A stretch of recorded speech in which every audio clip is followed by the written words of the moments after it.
What's going on, guys? Kenny here again, and today I've got another hype versus reality video for you guys, and this one's gonna be about this little guy. That's right, folks. This is the Spyderco Lil Lionspy with Elmax steel and titanium frame lock on one side, G10 on the other. This is a discontinued knife for those of you guys out there that don't know about this knife. I really didn't know about this knife until Elliot had it on his channel. So Elliot is from Sharpening, and he is the reason that I have this knife in hand and have been able to use it. So I really want to give a big shout out and thank you to Elliot. And if you guys haven't checked out his YouTube channel, Sharpening, or his Instagram for that matter, I would definitely go and do that. He's a really intuitive guy and just a really nice, respectable dude. So yeah, really a big shout out to him for that, and just a big thank you, because this was a joy to use this and his Benchmade Anthem, which was also loaned to me. So getting right into it, guys, I'm going to go ahead and put the specs on the page right here. If you guys haven't watched my hype versus reality videos, this is kind of how I do it. Put the specs on here, and then we'll go ahead and bring you back and do some size comparisons. This is a relatively small knife. We'll go ahead and bring in some other Spydercos. Got the Para 3, very similar size knife. Bigger handle, but and you have that forward finger choil, but then it has a shorter blade, but relatively similar cutting edges. Actually, this Lionspy has more cutting edge due to not having a forward finger choil, probably, and a little more belly and everything.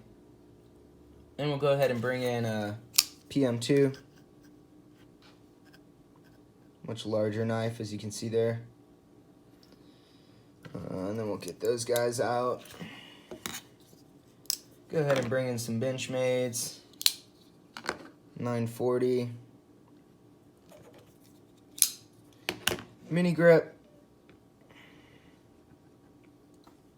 Relatively similar grip size with the mini grip. But the mini grip doesn't have that piece on the end kind of drawing your hand back in. Alright, and then we'll go ahead and bring in Kaiser Gemini, because this is a very similar sized knife, as you can see. Grip size is really just right on. So if you know if the Gemini fits your hand, that you know this guy well. And we'll bring in just one more for good measure, just in the budget realm. There's your Civivi Backlash.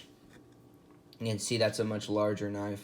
Especially if overall length is much larger, about an inch overall. So yeah, that's it for size comparisons. Moving right along, I'm gonna go right into the hype versus reality. As you guys can see, this is modified. This does come with a natural titanium color, and I did anodize this bronze. I also added a sharpening choil. It did have a sharpening choil, but it wasn't done very well. So I did that for Elliot. Really stoked at how that came out. Looks great and very functionally well done. So yeah, going right into it, I'm going to talk about the height of this knife. And to be honest with you guys, I don't really have a lot to add into this hype section. The one thing I'll say is, I don't think this model went very well for Spyderco. That would be why I would assume they would have discontinued it. This and the larger version of it, the regular size Lionspy. This is the Lil Lionspy, if I didn't speculate that at the beginning. But yeah, this is it's a knife that's been discontinued. I don't think it had a lot of hype in its heyday either. This is a collaboration between Lionsteel, as you can see here on the blade.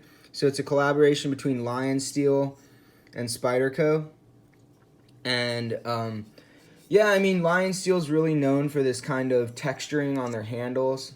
A lot of their integral knives and that have this type of texturing and milling on their titanium or aluminum for that matter. So that's kind of a Lionsteel kind of trademark. And the blade shape as well, just the shape of everything. So Spyderco took that and, you know, put their spin on it with the Spidey hole and Elmax steel, so it gave it a little jump up in steel and stuff. So yeah, I was really excited about this knife, and when I saw it on Elliot's channel, even when you know, Sharp Thinking had this on his channel, I was like, man, that thing looks kind of weird, and I really wasn't like too intrigued by it, except for the fact, excuse me guys, except for the fact that I had never tried a Lionsteel. I had never tried Elmax. These were all things, like when I was talking to Elliot and I'm like, he's like, what do you want to try? What do I have that you want to try? He wanted to give me the Anthem because he knew I wanted to try that. So he was like, what else do you want to try? And I was like, I don't know, man. He's like, what haven't you tried? And I said, like, there's steels like Elmax and ZDP, which I know, you guys know I have ZDP now. But I was really just like spouting off steels and things I haven't tried and companies. And he was like, I know exactly what I'm going to send you. And this was what he sent me. And guys, you know, that's pretty much it for the hype, because like I said, there wasn't much hype for me on this knife except for Elmax steel. Elmax is, it is a super steel, guys, and it is a powdered metallurgy steel. And this steel is done by Bowler in Sweden, and it's a really good all-around steel, and known for its toughness and the high work hardness, which is like, I think 62s, like kind of where they like to take it. And it's just a really good steel with a lot of, you know, it's got about 1.7 carbon, 3% vanadium, I think, and like 18% chromium. So it's got some good stuff in it. I think it does have a little moly as well. And it just has a lot of good composition in it. And it's also just a, you know, it's known for being a very good steel. So that Elmax was another part of the hype for me, at least. Now, and I just hadn't tried it and really wanted to. So in saying that, when I finally got the knife, when I took it out of box, I was in my truck and I was just like on my way to work, I think, and I was like, I just want to see these things. And I opened the box and checked out this and the Anthem. And guys, I mean, I wasn't super surprised by the fact that the Anthem blew me away. But this knife, guys, as soon as I took it out of the box, I was like, oh my, like, what?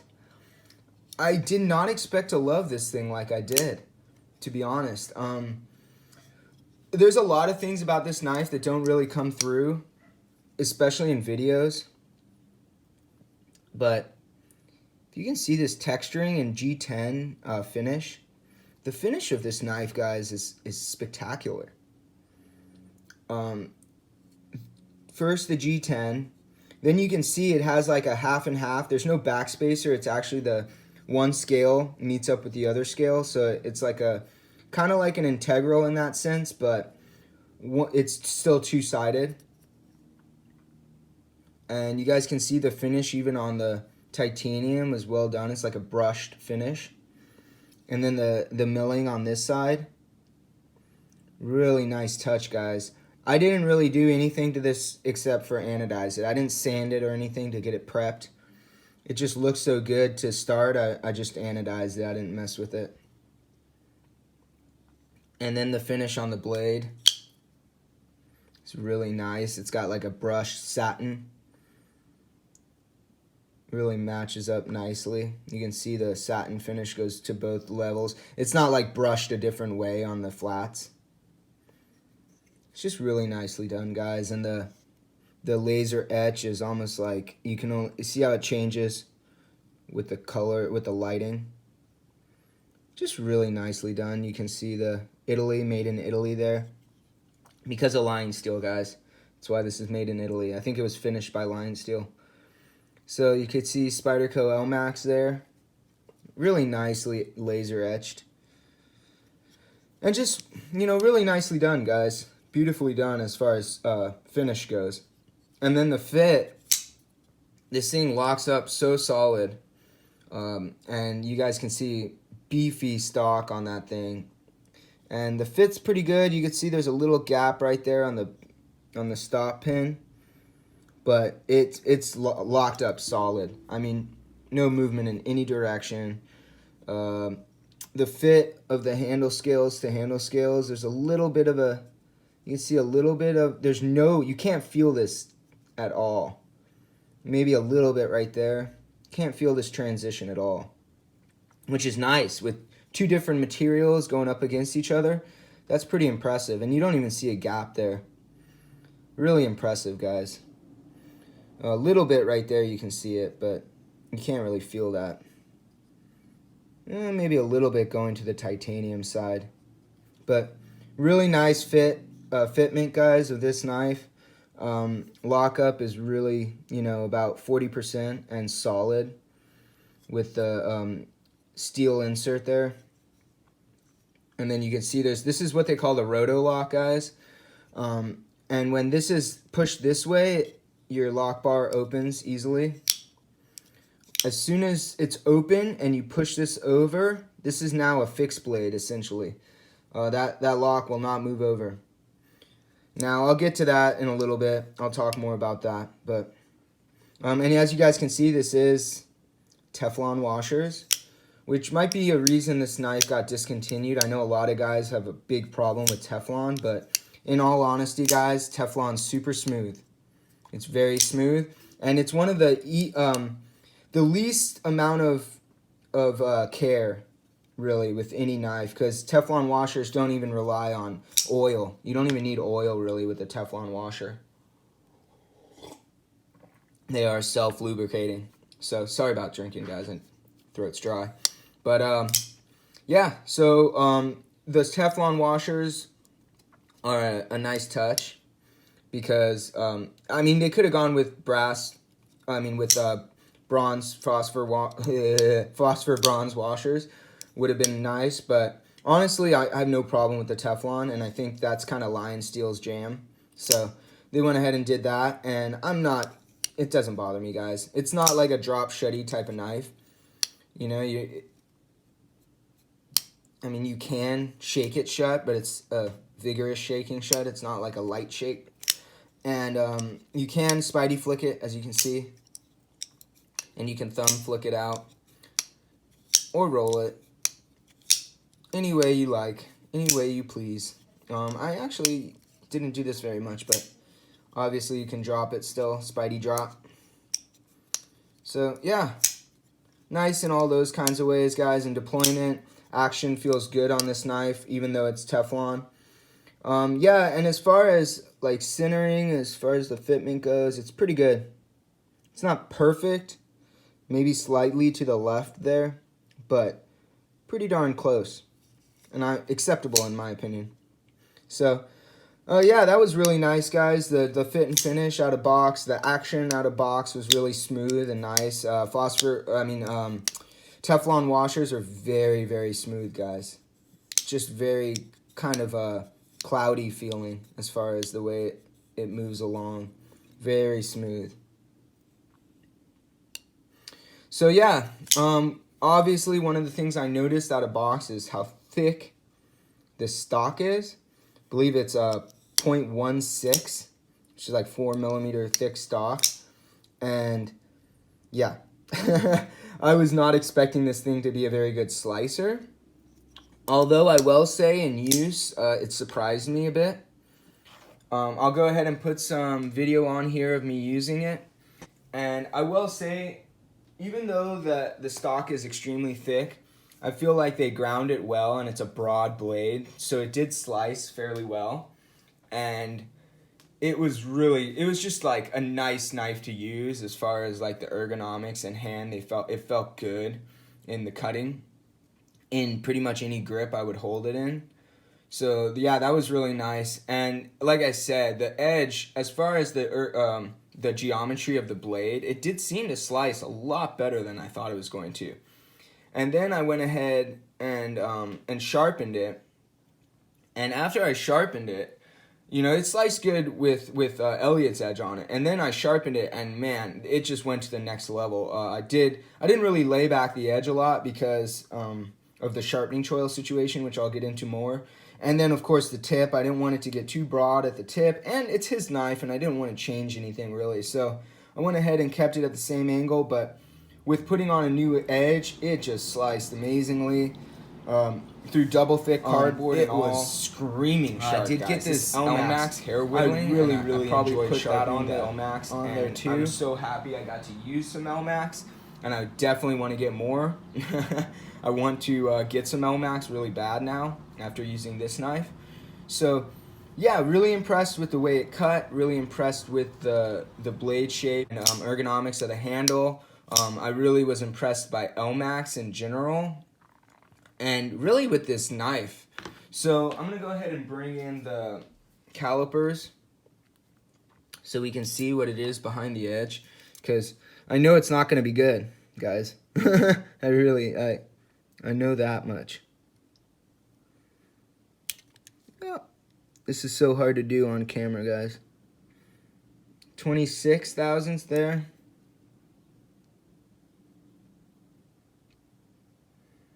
$26. For a Spyderco, guys, that's not great. 28. They usually have a little bit better geometry, but Lionsteel I know has thicker geometry. All right, so 34 thousandths at the tip. So about 26, you know, on average, and then obviously getting thicker towards the tip, as you can see from the grind. But not too thick at the tip, but really, I mean, honestly, guys, for how thick this stock is, it comes down relatively nice. And it's sliced a lot better because of that, the angle on the secondary bevel. It really did slice fine. I think it's at, I want to say, 18 degrees per side, maybe 19, 20. I can't remember, guys. I'm sorry about that. But it was nice. It's really it sliced well for what it was. And the one knock I really have on this knife is the sharpening choil. I don't have a picture of it before, but maybe I'll find one and put it on the screen here. It was really bad, guys. It was all the way back to here, probably. And the smile was insane as I started to sharpen it. You could still see it smiles a little bit there, but it was bad. It was really bad. And it was getting a really bad recurve because of it.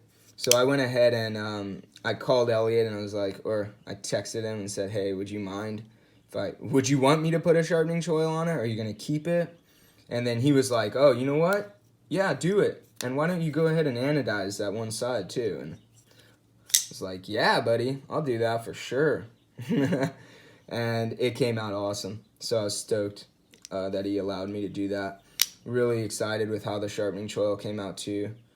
Yeah, I was really, really stoked with this knife, guys. And surprisingly, actually, it really surprised me. As far as carry, this guy was really nice in pocket. I'll go ahead and bring in scale.